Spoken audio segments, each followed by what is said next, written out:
केंद्र सरकार का कहना है कि जो जो हॉटस्पॉट्स हैं और जो कंटेनमेंट जोन्स हैं उनमें ढील फ़िलहाल नहीं दी जानी चाहिए, क्योंकि वहाँ पे स्थितियाँ ख़राब हैं और अपने को कंट्रोल करने की ज़रूरत है।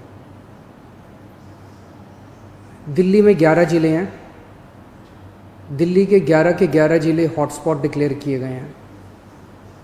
तो केंद्र सरकार के मुताबिक तो सभी कंटेनमेंट जोन्स में ढील नहीं दी जा सकती। हमने दिल्ली सरकार में अपनी भी असेसमेंट की।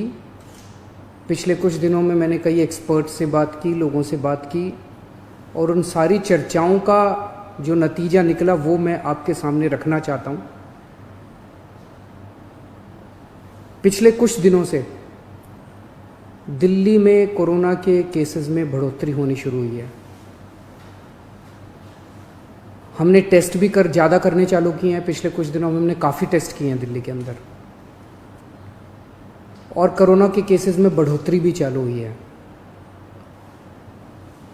कल हमारे पास 736 केसेस के टेस्ट की रिपोर्ट आई। उन 736 में से 186 कोरोना के मरीज निकले, यानी कि 25% लोग कोरोना के मरीज निकले। 186 तो काफ़ी ज़्यादा है। ये 186 के 186 सभी एसिम्टोमेटिक हैं। इनमें किसी में भी सिम्टम्स नहीं है। किसी को बुखार नहीं है, किसी को खांसी नहीं है, किसी को सांस की शिकायत नहीं थी। उनको पता ही नहीं था कि उनको कोरोना है। उनको पता ही नहीं था कि वो कोरोना लेके घूम रहे हैं इधर उधर। ये और भी खतरनाक बात है कि कोरोना फैल चुका है। बहुत सारे लोग कोरोना लेके घूम रहे हैं, और ये बीमारी ऐसी है कि किसी को पता भी नहीं चलता कि मुझे बीमारी हो गई है। कई बार सिम्टम्स नहीं आते, बीमारी हो जाती है। किसी आदमी का इम्यून सिस्टम स्ट्रांग है और वो घूमता रहता है, और पता नहीं कितने लोगों को कर देता है। तो ये 186 लोग अपनी अपनी ज़िंदगी में घूम रहे थे। इनमें एक व्यक्ति से जब हमने बात की, उसने बताया जी मैं फलाने फलाने फूड सेंटर में, हम लोगों को खाना बांटते हैं ना, दिल्ली सरकार लोगों को खाना बांटती है, पका हुआ खाना रोज़ देते हैं हम, लंच और डिनर। वो कहता है जी मैं पिछले कुछ दिनों से रोज़ सरकार के फूड सेंटर में जाके खाना बंटवाने का काम कर रहा था। आप सोचो उसने वहाँ कितने लोगों को इन्फेक्ट कर दिया होगा। तो मैंने आज ही आदेश दिए हैं उस फूड सेंटर में जितने लोग आते हैं, मैं एज्यूम कर रहा हूँ कि डेली वही लोग आते होंगे एक सेंटर में खाना खाने के लिए, उन सब की रैपिड टेस्टिंग करवाएंगे जितने भी लोग आते हैं। और दिल्ली में जितने भी हमारे फूड सेंटर्स हैं, उन सभी फूड सेंटर्स में खाना बांटने वाले सभी वॉलंटियर्स का और कर्मचारियों का हम रैपिड टेस्टिंग कराएंगे। तो इससे ये दिखता है कि दिल्ली के अंदर इस टाइम फैलना चालू हो गया है। रोज़ कंटेनमेंट जोन्स बढ़ते जा रहे हैं जहाँ पे ऑपरेशन शील्ड लागू किया जाता है। आज की डेट में 77 कंटेनमेंट जोन बन गए हैं दिल्ली के अंदर। हमने कंटेनमेंट जोन्स में रैंडम टेस्टिंग कराई थी।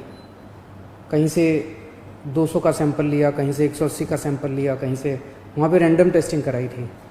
वहाँ पे निकल के आया कि कुछ कंटेनमेंट जोन्स जहाँ पे लोगों ने बात मानी, लोगों ने अनुशासन का पालन किया, लोग अपने अपने घरों में रहे, वहाँ पे एक भी नया केस नहीं आया।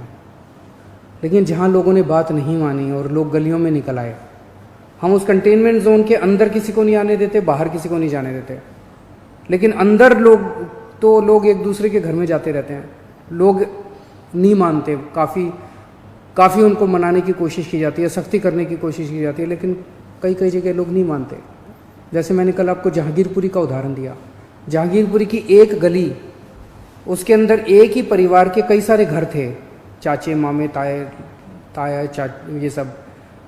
उनमें एक ही परिवार के 26 केस पॉजिटिव निकले, क्योंकि वो माने ही नहीं। कंटेनमेंट जोन होने के बावजूद वो एक दूसरे के घरों में जाते रहे। तो जहाँ जहाँ कंटेनमेंट जोन में लोगों ने बात मानी है वहाँ एक भी नए केस नहीं मिले, और जहाँ लोगों ने बात नहीं मानी वहाँ पे कुछ कंटेनमेंट जोन्स में कई नए केस निकल के आए हैं। तो एक चीज़ तो ये है कि दिल्ली में कोरोना तेजी से फैल रहा है, पर अभी स्थिति नियंत्रण के बाहर नहीं है, स्थिति नियंत्रण में है। स्थिति चिंताजनक है, पर घबराने की ज़रूरत नहीं है। अपने को सबको अनुशासन में रह के इसको कंट्रोल करने की ज़रूरत है। आज दिल्ली में टोटल 1893 केस हैं, मोटा मोटा 1900 मान लो, 1900 केस हैं। 1900 में से 26 आईसीयू में हैं और 6 वेंटिलेटर पे हैं। लगभग 43 लोगों की मौत हो चुकी है। 26 आईसीयू में है, 6 वेंटिलेटर पे हैं। आप सोच के देखो कि अगर लॉकडाउन नहीं होता तो क्या होता। दूसरे देशों का जो हाल है, भगवान ना करे अगर ऐसा अपने देश में होता, अगर लॉकडाउन ना होता, मान लो 3000 लोगों को आईसीयू की ज़रूरत पड़ जाती, मान लो 2-2.5 हज़ार लोगों को वेंटिलेटर की ज़रूरत पड़ जाती है, और ज़्यादा लोगों को। इतने तो आईसीयू ही नहीं थे, इतने तो वेंटिलेटर ही नहीं है।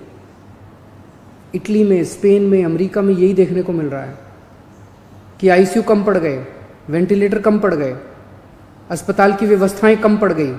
सड़कों के ऊपर, अस्पताल के बाहर लोग पड़े हुए हैं जिनको इलाज नहीं मिल पा रहा। अगर लॉकडाउन नहीं होता तो स्थिति ऐसी हो सकती थी। लॉकडाउन की वजह से केसेस कम हैं फिलहाल।